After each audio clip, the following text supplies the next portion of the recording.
ustedes.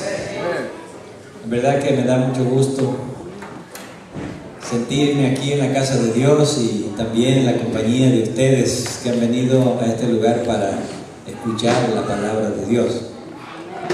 No sé cómo se sienten ustedes, pero yo me siento muy feliz. Como dijo David, porque mejor es un día en tus atrios que 1000 fuera de ellos. Escogería estar un día en la casa de Dios, aunque sea la puerta de mi Dios, que morar en las mansiones de maldad. Y ojalá que este gozo lo podamos sentir cada uno en nuestro corazón. Yo me siento muy contento cuando veo a los hermanos aquí reunidos, ¿verdad? Tal vez el mejor día para verlos a todos es un sábado por la mañana. Y qué bueno que ustedes han tomado la decisión de venir a escuchar la palabra de Dios. Nos sentimos muy contentos por cada uno de ustedes. En forma especial, lo que el hermano Fernando ya lo mencionó. Estamos contentos porque está con nosotros el hermano Antonio Garay. ¿Dónde está? Allá está, muy bien. Allá está atrás, ya lo vi. Hermano Antonio, bienvenido. Hemos estado yendo a orar, ¿verdad? Por él, primero en el hospital, en su casa. Y qué bueno que tomaron la decisión de estar aquí en la casa de Dios. Tenemos todavía pendiente, ¿verdad? Algo con él. Él quiere ser ungido de acuerdo a la palabra de Dios. Así que en cualquier momento esperamos que podamos organizarnos para tener este servicio a favor, ¿verdad? De aquellos que esperan la sanidad y también la salvación de parte de Dios. El tema de esta mañana lo he titulado, ¿verdad? Lo he sacado de un pasaje que se encuentra ahí en 2 de Corintios, capítulo 3, versículo 4, y que dice, versículo 5, 2 de Corintios 3, 5, y que dice: no que seamos competentes por nosotros mismos para pensar algo como de nosotros mismos. Y la última frase es la que hemos puesto allí, sino que nuestra competencia proviene de ¿quién? Me gusta mucho este pasaje. Nuestra competencia proviene de Dios. Yo no sé si ustedes esta semana hicieron algo que les gustaría que toda la gente lo supiera. A veces hacemos cosas que como quisiéramos que las personas lo sepan, ¿verdad? Pero no sé cuántos de ustedes hicieron esta semana algo que les gustaría que nadie lo sepa. A veces hacemos cosas que quisiéramos que nunca se supieran, que nunca salgan a la luz. Ahora, Pablo dice en este capítulo que nosotros somos cartas. Cartas. Dice aquí, ¿verdad? En el versículo 3 que leímos: siendo manifiesto que sois cartas de Cristo expedida por nosotros. Y el versículo 2 dice: nuestras cartas sois vosotros, escritas en vuestros corazones, conocidas y leídas ¿por quién? Por todos los hombres. Yo no sé cuántos de ustedes quisieran ser una carta que todos los hombres leyeran, que toda la gente leyera. Generalmente no es lo que uno quisiera, ¿verdad? Ser una carta leída ¿por quién? Por todos los hombres. Pero Pablo está presentando aquí el hecho de que eso puede ser una realidad cuando nosotros somos una carta expedida ¿por quién? Por Cristo. Una carta expedida por Cristo. ¿Qué significa una carta expedida por Cristo? Ese es el tema de este capítulo. ¿Por qué? Porque el versículo 1 dice que a menudo nosotros, ¿qué pedimos? Pablo dice: ¿comenzamos otra vez a recomendarnos a nosotros mismos? ¿O tenemos necesidad, como algunos, de qué? ¿De carta de recomendación para vosotros? ¿O de recomendación de vosotros? ¿Saben que a veces uno tiene necesidad de lo que se llama la carta de recomendación? ¿No es cierto? Hoy día parece que no puedes lograr nada si no tienes ¿qué? Una carta de recomendación. Y en cualquier trabajo donde uno vaya, lo primero que te piden es ¿qué? Una carta de recomendación. Ahorita que recuerdo, él me pidió una carta de recomendación y no se la he hecho, ¿verdad? Y qué bueno que ahora estoy hablando de las cartas de recomendaciones. Ahora, las cartas de recomendación son cartas que nos presentan ante otras personas, como quisiéramos que otras personas nos miren, ¿no les parece? Pero Pablo dice aquí que en realidad los cristianos no necesitamos cartas de ¿qué? De recomendación, porque finalmente las cartas de recomendación, ¿quiénes somos? Nosotros mismos. Y una de las cosas que uno aprende en la vida es que aunque te den muchas cartas de recomendación, al final la mejor carta de recomendación ¿cuál es? Uno mismo. Esa es la que te va a recomendar. Esa es la que te va a mostrar ante el mundo, te va a mostrar ante las personas quién realmente eres. Sin embargo, ¿cómo nosotros podemos presentar una carta de recomendación cuando tal vez no nos gustaría que otras personas vean lo que realmente somos? En este capítulo Pablo habla de lo que él llama los dos ministerios que están relacionados con esa carta de recomendación. Y hay un ministerio que él llama el ministerio de la letra, y hay otro ministerio que él llama el ministerio del Espíritu. ¿Qué es eso del ministerio de la letra y el ministerio del Espíritu? ¿Sabe qué? Es algo tan importante para un cristiano como entender realmente el por qué yo hago las cosas, el por qué estoy haciendo las cosas. Y interesantemente, estos ministerios traen resultados. Veamos lo que dice el versículo 6: el cual asimismo nos hizo ¿qué? Ministros competentes de un nuevo acuerdo, de un nuevo pacto, no de la letra, sino de ¿qué? Del Espíritu. Porque la letra ¿qué hace? La letra mata, mas el Espíritu vivifica. ¿Saben qué? Este versículo a mí me gusta mucho, porque este versículo a mí me enseña algo que realmente es vital para mi vida cristiana. Yo puedo seguir un ministerio que Pablo llama el ministerio de ¿qué? De la letra. Pero el ministerio de la letra finalmente trae como resultado la muerte espiritual. Y Pablo está hablando aquí de la muerte espiritual. ¿Cómo una persona muere espiritualmente? ¿Se han puesto ustedes a pensar cómo una persona muere espiritualmente? Anoche estábamos hablando de las iglesias, aquellos que vinieron, y mencionamos la primera iglesia, una iglesia trabajadora, una iglesia de buenos frutos, una iglesia de mucha paciencia, una iglesia de mucho trabajo, pero con un problema. ¿Cuál era?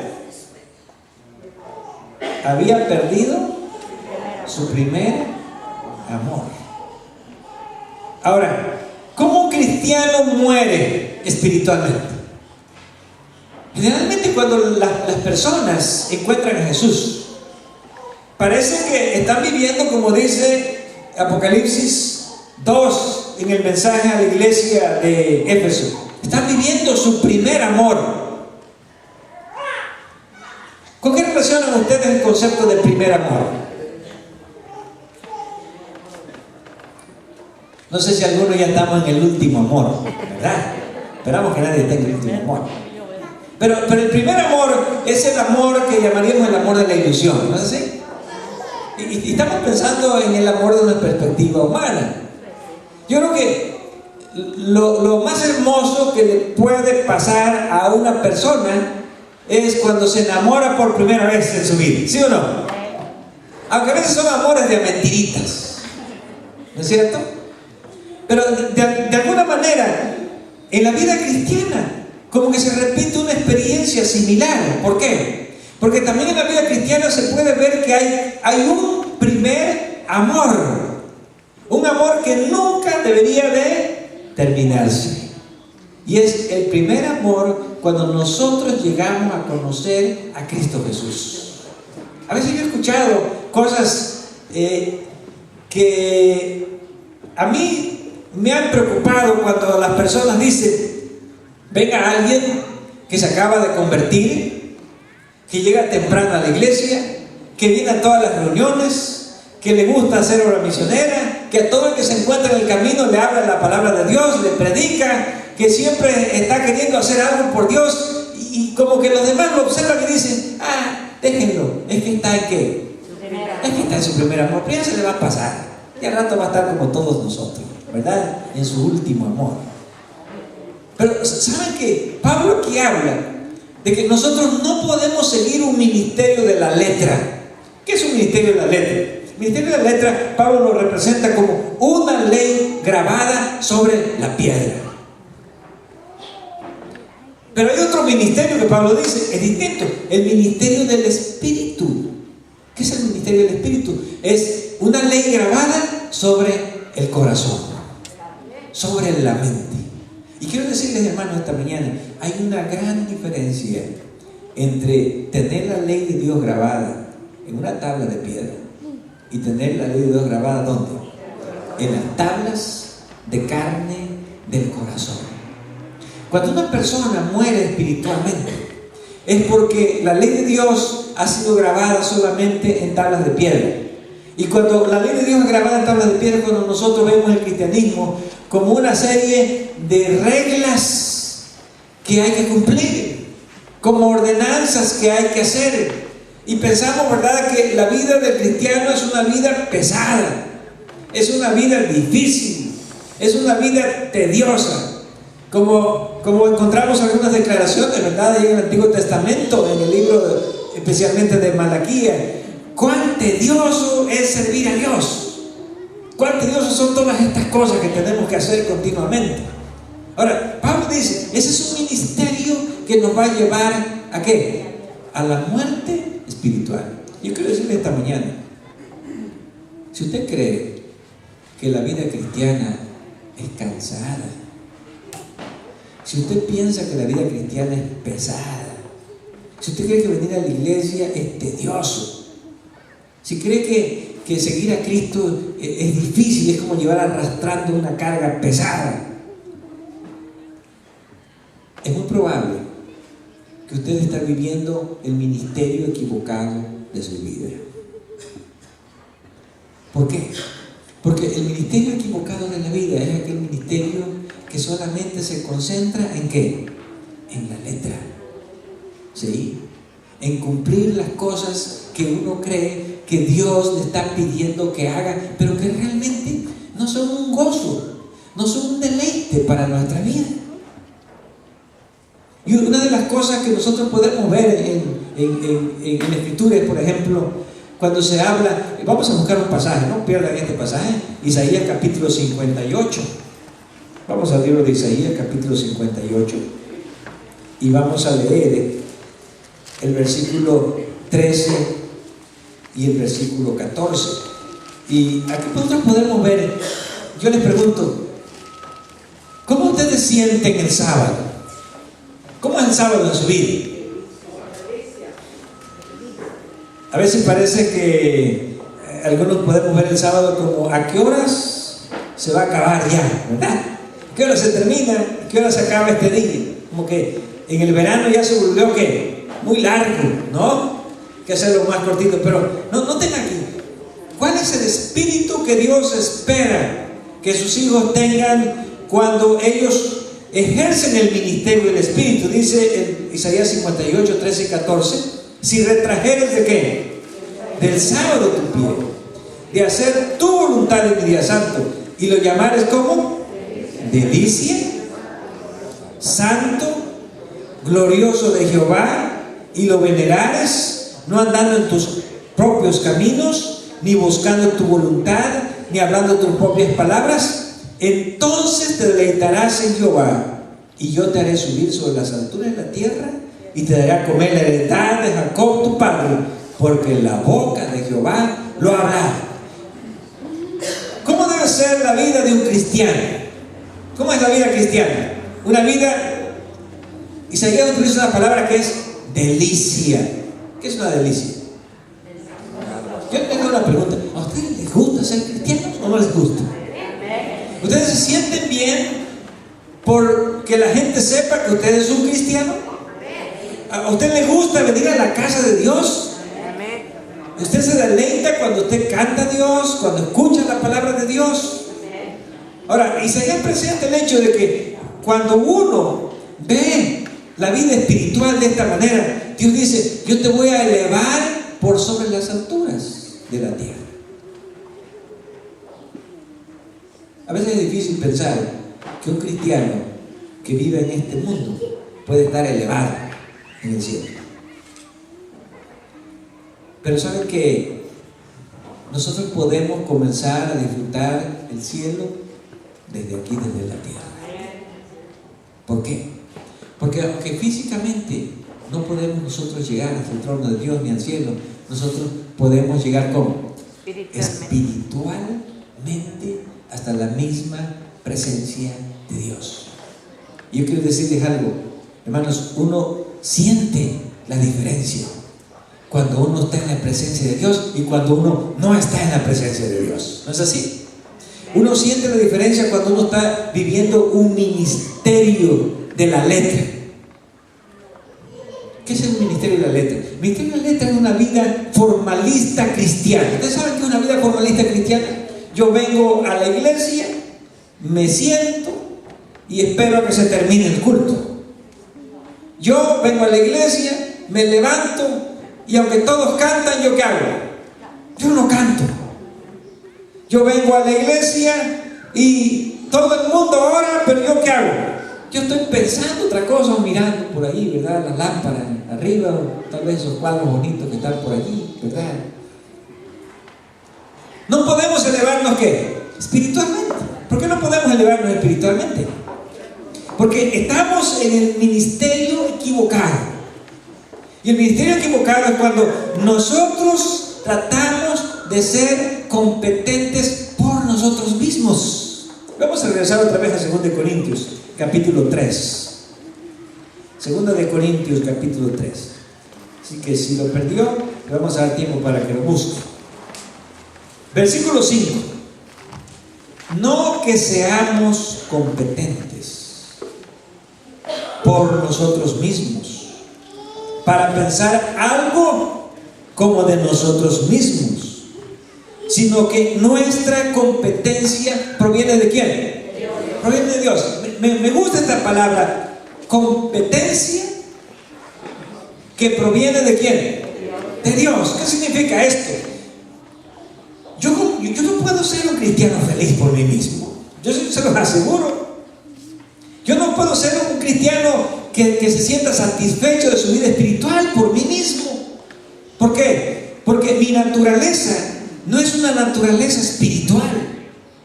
Nuestra naturaleza es una naturaleza ¿qué? Carnal. Y nuestra naturaleza carnal, nosotros no podemos disfrutar las cosas de Dios. Nosotros no podemos disfrutar las cosas espirituales. Y la única forma es que Dios nos haga competentes de un ministerio diferente al que nosotros hemos vivido. Ahora yo les pregunto, ¿ustedes creen que Dios puede o que Dios no puede? ¿Cómo puede Dios quitarle el aburrimiento a un cristiano aburrido?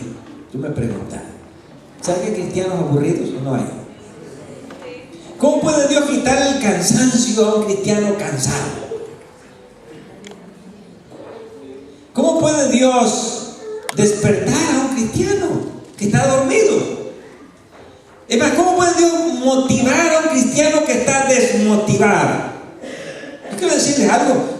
Yo no culpo a una persona que se siente mal espiritualmente. Yo no culpo a una persona que está desmotivada espiritualmente. Yo no puedo culpar. Porque nuestra naturaleza es estar ¿cómo? Estar cansados espiritualmente, estar desanimados espiritualmente, estar sin motivación espiritual. Y la única manera como nosotros podemos cambiar lo que somos, lo que sentimos dentro de nosotros, es cuando nosotros le damos un enfoque diferente al ministerio de mi vida cristiana. Y ese ministerio Pablo lo llama el ministerio del Espíritu. ¿En qué consiste el ministerio del Espíritu? Vamos a leer aquí mismo en el versículo 3, capítulo 3, versículo 3. Siendo manifiesto que sois ¿qué? Carta de Cristo expedida por nosotros, escrita no con tinta, sino ¿con qué? Con el Espíritu del Dios vivo, no en tablas de piedra, sino en tablas de carne del corazón. ¿Quién le da vida a la vida espiritual? ¿Quién le da vida? Pablo dice que es el Espíritu de Dios. El Espíritu de Dios. El Espíritu de Dios es el que puede escribir una carta distinta de mi vida. En otras palabras, ¿saben que cuando los eruditos que leen los manuscritos antiguos estaban buscando siempre manuscritos antiguos de las Escrituras, encontraron un rollo, un códice? ¿Saben qué es un códice? Un códice es un manuscrito muy antiguo que contiene todos los libros del Nuevo Testamento. Y encontraron un códice que ellos le llamaron palimpsesto. ¿Saben qué significa la palabra palimpsesto? Significa palim otra vez y cesto otra vez usado, otra vez escrito. Y un científico encontró un rollo y lo empezó a leer. Y se dio cuenta que lo que estaba leyendo era algo que para ellos no era muy importante, porque alguien lo había escrito ya después de muchos siglos después de Cristo. Pero descubrió algo. Debajo de eso que estaba allí, como que había otra escritura. Y él se dio cuenta de que ese manuscrito, ustedes saben que los manuscritos o las cartas antiguas las escribían sobre piel, que le llamaban los pergaminos. Entonces él se dio cuenta que debajo de esa escritura había algo más, pero que había sido raspado. O sea, en otras palabras, un manuscrito que encontraron, o un manuscrito antiguo, alguien para poder usar el cuero, ¿qué hizo? Lo raspó, lo borró, y después que lo borró, él volvió a escribir ahí. Y cuando este erudito vio que debajo de ese escrito no había algo antiguo, ¿saben qué hizo? Digo, esto debe tener algo bueno. Y él se puso a leer lo que había sido raspado, lo que había sido borrado.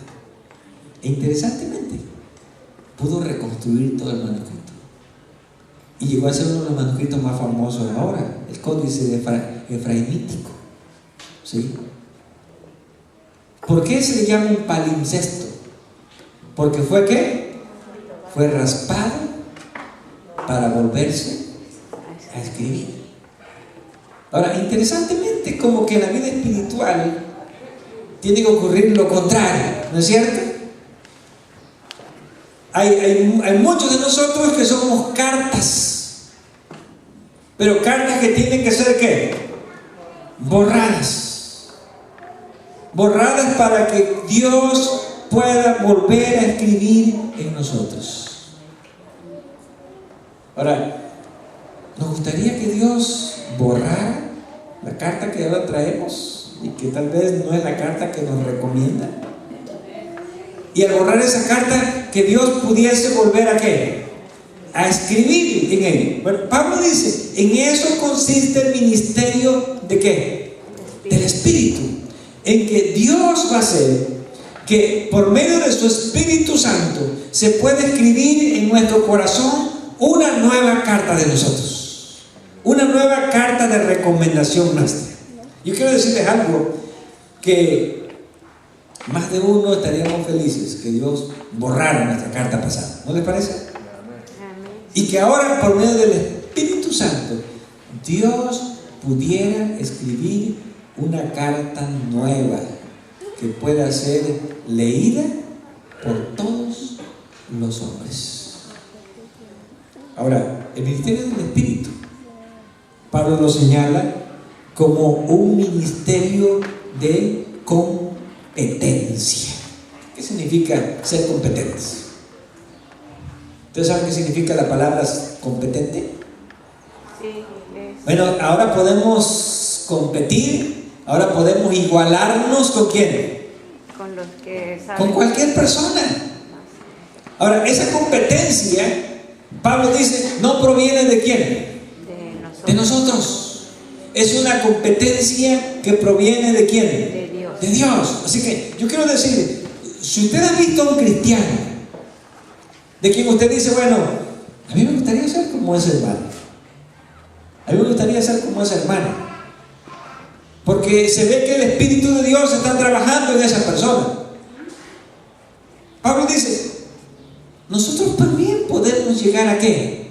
A ser competentes, pero no por nosotros mismos, sino por medio ¿de quién? Por medio de Dios y por medio del Espíritu Santo. ¿Qué significa esto? Si usted es un cristiano cansado, usted puede ser un cristiano fuerte si permite que Dios le dé el poder para que usted sea competente. Si usted es un cristiano aburrido, usted puede ser un cristiano alegre si usted permite que Dios le dé esa competencia. Si usted es un cristiano indeciso, Dios lo puede hacer un cristiano de decisiones cuando permitimos que Dios haga eso en nuestra vida. Pero eso solamente se va a lograr por medio ¿de qué? Por medio del Espíritu Santo. En otras palabras, si ya nos cansamos de nuestro cristianismo, es tiempo de dejar el cristianismo equivocado, el cristianismo de la letra, el cristianismo de las reglas, el cristianismo de las obligaciones, para entrar a un cristianismo donde nosotros obramos porque el Espíritu de Dios mora dentro de nosotros. ¿Saben que hay un pasaje que a mí me gusta mucho y que está en el libro de Romanos? Vamos a buscar Romanos, capítulo 8, versículo 5, versículo 11. Y yo quiero preguntarles si esto es verdad o si no es verdad. ¿Puede el Espíritu Santo darle vida a un muerto espiritual o no puede? ¿Puede el Espíritu Santo revivir a un decaído espiritual? ¿Puede el Espíritu Santo fortalecer a un cristiano que ya no tiene motivación en su vida? Romanos capítulo 8, versículo 11. Y vemos qué dice este pasaje. Y si el Espíritu de aquel que levantó de los muertos a Jesús, ¿qué? Mora en vosotros. ¿Cuál es la clave? ¿Cuál es la primera clave que ustedes encuentran aquí? El Espíritu de Dios, hermanos, tiene que morar en nuestra vida. Nosotros somos cristianos muertos si el Espíritu de Dios no está en nuestro corazón. Y si usted se siente un cristiano desanimado, un cristiano sin motivación, entonces descubrimos que el Espíritu de Dios ¿qué? No está en nosotros. El Espíritu de Dios no mora en vosotros. Y no vamos a culpar a nadie por eso. Porque ¿cómo va a estar ferviente si no tiene el Espíritu de Dios? ¿Cómo podemos esperar de un cristiano que esté ferviente si el Espíritu de Dios no mora en su vida? Imposible. Tratando de encontrar lo que no se puede. Así que lo primero es, si el Espíritu de Dios mora en vosotros, y luego vamos a leer la segunda parte, el que levantó de los muertos ¿a quién? A Cristo Jesús. ¿Qué va a hacer? Vivificar. ¿Qué vivificar? ¿Cómo entienden ustedes esta palabra? Vivificar. Le va a dar vida. No vida física, sino vida ¿qué? Vida espiritual. ¿Ustedes creen que Dios puede resucitar a cualquier muerto, por muy muerto que esté? ¿O no puede? ¿Creemos en los milagros de Dios? Y el mayor milagro no es el milagro de levantar a un muerto físicamente, ni levantar a un enfermo físicamente. Dios puede levantar a un muerto solamente con decir una palabra. ¿Sí o no? Solo con decir Lázaro, ven fuera, y el muerto se levanta, aunque ya tenía 3, 4 días y dolía mal, se levanta y sale. Dios puede restaurar a cualquier enfermo solamente con decir levántate y camina, así como le dijo al paralítico. Pero cuán difícil es para Dios levantar a un muerto espiritual. Es tan difícil como decir que Dios no puede obligar a nadie que no quiere estar vivo. Por eso en este pasaje Pablo dice que el Espíritu Santo puede vivificar a cualquier muerto espiritual. Porque si es capaz de resucitar a un muerto físicamente, ¿cuánto más de resucitar a un muerto espiritualmente? Por eso Pablo dice que si el Espíritu de Dios mora en vosotros, usted no tiene ya de qué preocuparse. El Espíritu va a hacer su obra en la vida de usted. Y es el que le va a dar vida espiritual al muerto que está dentro de nosotros. En este pasaje Pablo nos muestra que en realidad no hay ninguna excusa, no hay ningún pretexto, no hay ningún argumento como para que alguien diga yo no puedo estar vivo espiritualmente. Porque la vida espiritual depende ¿de qué? De que nosotros permitamos, de que nosotros le digamos al Espíritu Santo ven a morar dentro de nosotros, de que nosotros le digamos al Espíritu Santo ven y escribe una carta distinta en mi corazón, de que nosotros le digamos al Espíritu Santo si necesitas borrar la carta de mi vida, ¿qué? Bórrala, pero quiero una nueva escritura en mi vida. Quiero que tú pongas un capítulo distinto en mi vida. Quiero que tú escribas una carta distinta en mi corazón que pueda ser leída y conocida de todos los hombres. ¿Y cuán difícil es recibir el Espíritu Santo? Vamos a buscar un pasaje en el libro de Lucas, capítulo 11. ¿Cuáles son las condiciones que Dios requiere solamente para que nosotros podamos recibir el Espíritu Santo? Lucas capítulo 11, versículo 9. Primera condición, ¿qué dice? Pedid y se os dará. ¿Por qué? Porque todo el que ¿qué? ¿Qué dice el versículo 10? Porque todo el que pide, recibe. Y el que no pide, no recibe. Yo a veces me pregunto si es tan fácil, realmente recibir el Espíritu de Dios. ¿Por qué es fácil? Porque Jesús está diciendo, lo único que tú necesitas hacer, ¿qué es? Pedir. Si tú pides, vas a recibir. Si tú quieres ser un cristiano distinto, solo tienes que pedirle a Dios, Señor, yo sé que el Espíritu de Dios no está en mi corazón. Yo sé que el Espíritu de Dios no está en mi mente. Yo sé que el Espíritu de Dios no está en mi vida. Pero yo quiero que el Espíritu Santo venga a mi vida, que venga a mi corazón. Pedir. Pero necesitamos pedir. Yo quiero decirles que el que no pide no va a recibir. El que no quiere nunca va a recibir nada. Porque Dios no va a obligar a nadie a que reciba en su corazón lo que no quiere que more en su vida. Y esta mañana yo quiero decirles, ¿usted quiere que el Espíritu de Dios more en su vida? ¿Usted quiere ser un cristiano feliz realmente, vivir la vida cristiana? ¿Usted quiere dejar de ser un cristiano cansado? ¿Usted quiere dejar de ser un cristiano aburrido? ¿Usted quiere dejar de ser un cristiano que no se goza en las cosas espirituales? Cristo dice, La primera condición es que te le pida a Dios. Ahora, ¿cuán dispuesto está Dios a darnos su Espíritu Santo? Segunda pregunta, segunda condición, versículo 13. ¿Cuán dispuesto está Dios a darnos su Espíritu Santo? Dice Lucas 11:13, pues si vosotros, siendo ¿qué? Malos, sabéis dar buenas dádivas a vuestros hijos, ¿cuánto más vuestro Padre Celestial, ¿qué hará? Dará el Espíritu Santo a quienes se lo piden. ¿Puede Dios dejar sin contestar una petición de alguien que le dice, dame tu Espíritu Santo?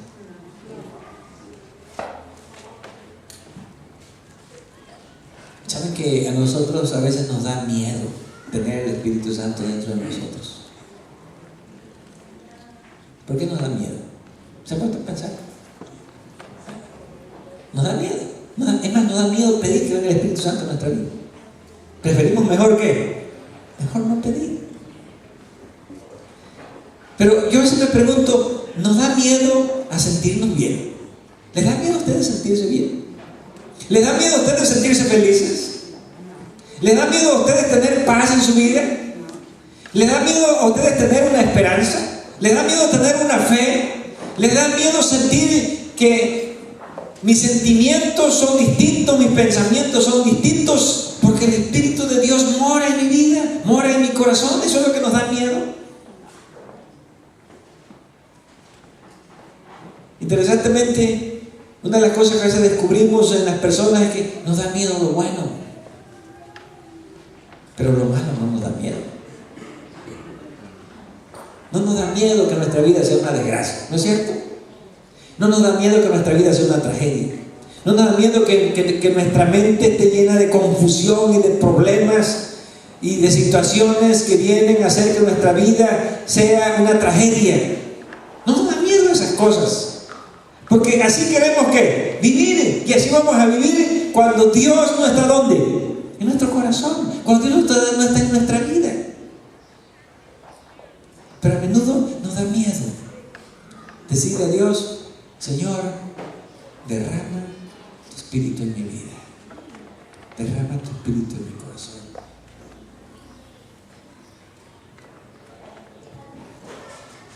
Hay dos listas que yo quiero que leamos. Gálatas capítulo 5. Y esta mañana yo quiero que usted decida qué es lo que usted quiere tener en su vida.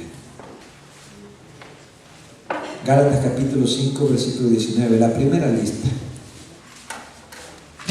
¿Qué es lo que usted desearía para su vida? La primera lista es una vida sin el Espíritu de Dios, solamente dejando que nuestra carne sea la que dé frutos. Gálatas capítulo 5, versículo 19. ¿Cuál es esta lista? Adulterio, fornicación, inmundicia, lascivia, idolatría, hechicerías, enemistades, pleitos, celos, iras, contiendas, disensiones, herejías, envidias, homicidios, borracheras, orgías, y como la lista es muy larga, Pablo dice, y cosas que, cosas semejantes a estas. ¿Alguien quisiera que eso sea parte de su vida, de su corazón? Bueno, esto es lo que podemos esperar de nosotros mismos cuando el Espíritu de Dios no está en nuestro corazón. Cuando nosotros nos negamos a que el Espíritu de Dios venga a morar en nuestra vida. Y a veces creemos que esto es lo que nos da gozo, ¿no es cierto? A veces vivimos pensando que esto es lo que nos da la felicidad en nuestra vida. A veces creemos que sin estas cosas nosotros no podríamos ser felices. ¡Qué interesante! Y por eso muchos cristianos no nos decidimos a pedir que el Espíritu de Dios venga a nosotros. Pero cuando el Espíritu de Dios venga a nosotros, todo esto lo van a echar ¿a dónde? Afuera. Y creemos que si todo esto se va de nuestra vida, entonces ya no podremos ser ¿qué? Ya no vamos a disfrutar la vida, no vamos a ser felices. Porque vamos a ser aburridos, cuando es lo contrario. Ahora, esta es la otra lista. Versículo 22. Amor. ¿Es bonito sentir amor? ¿Qué tal tener gozo? La paz. Hay mucha gente que hoy día se le va el sueño, camina de un lado a otro, se muerde las uñas, etc. Una muestra de que no tenemos ¿qué? No tenemos paz. Paz, paciencia, benignidad, bondad, fe, mansedumbre y templanza. Yo les pregunto, ¿ustedes creen realmente que una vida en Cristo es una vida de gozo y de felicidad? Pero una vida en Cristo es una vida en el Espíritu de Dios. Y solamente si el Espíritu de Dios mora en nuestro corazón, nosotros podemos ser realmente felices.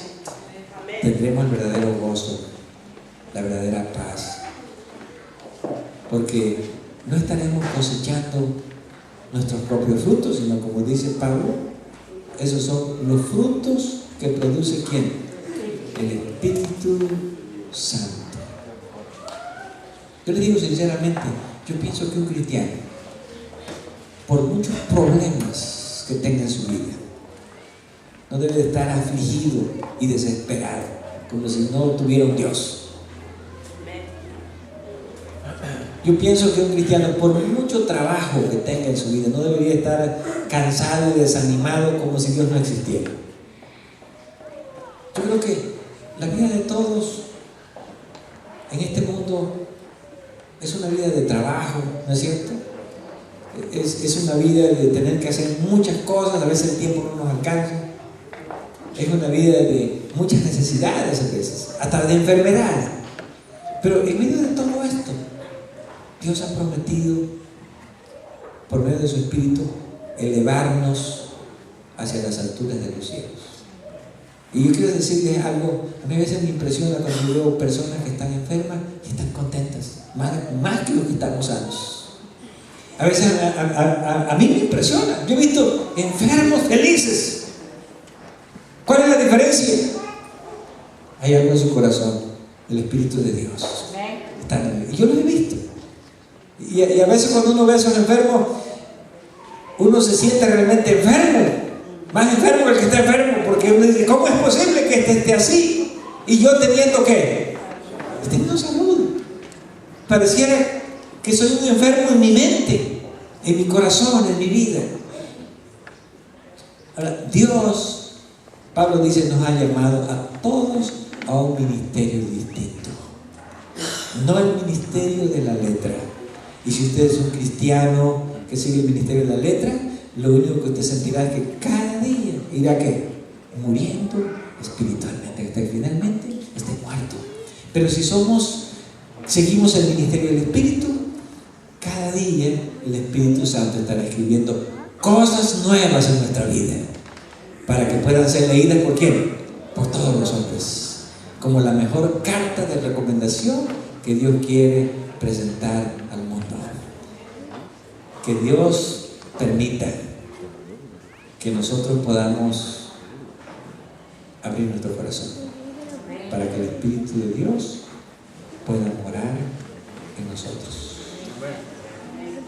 y realmente podamos ser cristianos felices, cristianos que podemos elevarnos por sobre los problemas de este mundo para estar en la misma presencia de Dios. Así que, ¿está usted desanimado espiritualmente? ¿Está usted decaído espiritualmente? ¿Está usted triste espiritualmente? ¿Siente que viene arrastrando un peso espiritual en su vida? Hoy es tiempo de pedir a Dios su Espíritu Santo. Y mientras cantamos el último canto, hermana Ivette, 378. Firmes y adelante, huestes de la fe. Vamos a dejar de ser cristianos desanimados, sin temor alguno, que Jesús nos ve.